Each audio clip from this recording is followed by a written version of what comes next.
دونوں اکٹھے ہوتے، باپ اپنے اس بیٹے کو دیکھتا، باپ کی خوشیاں، باپ کی خوشخبریاں، کتنے ٹیلی فون ہو جاتے ہیں۔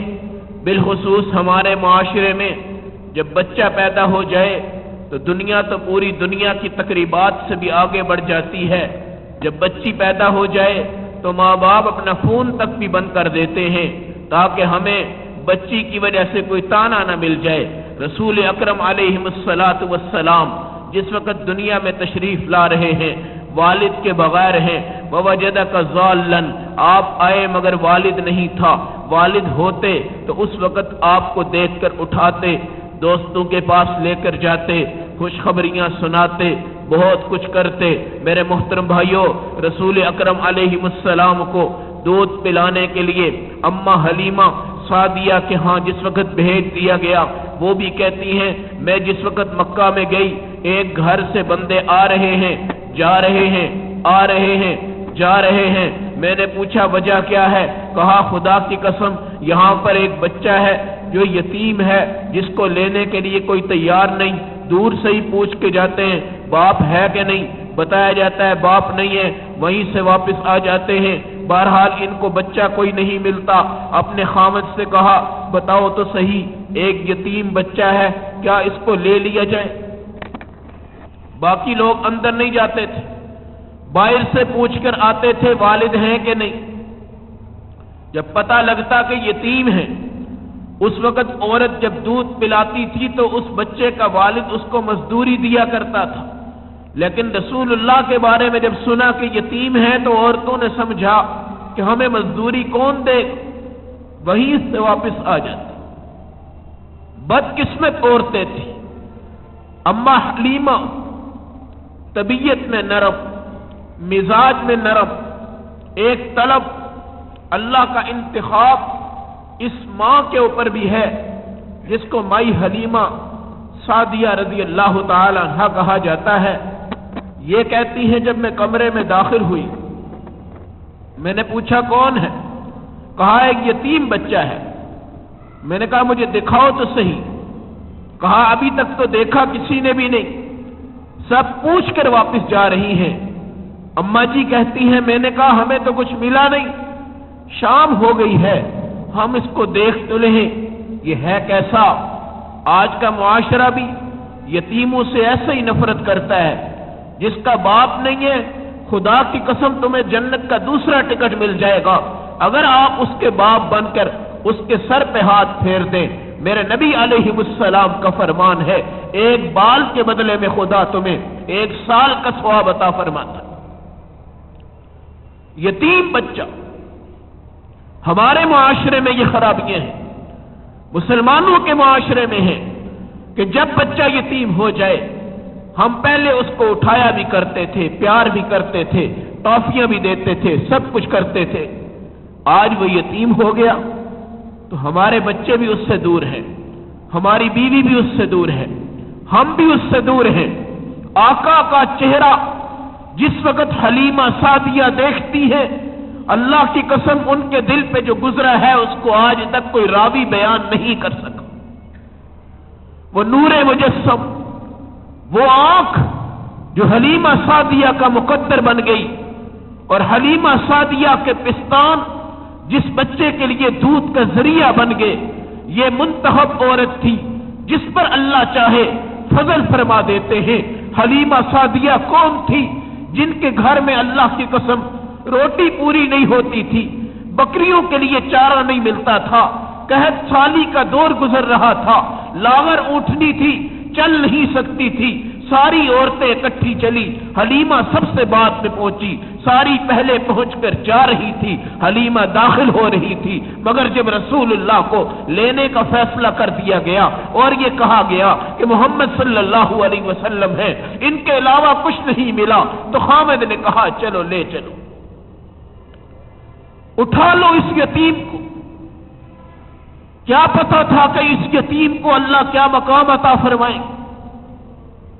جس وقت لے لیا، ایسا نرم، ریشم سے نرم جسم، چاند سے حسین چہرہ، مشک سے، عنبر سے زیادہ خوشبوئیں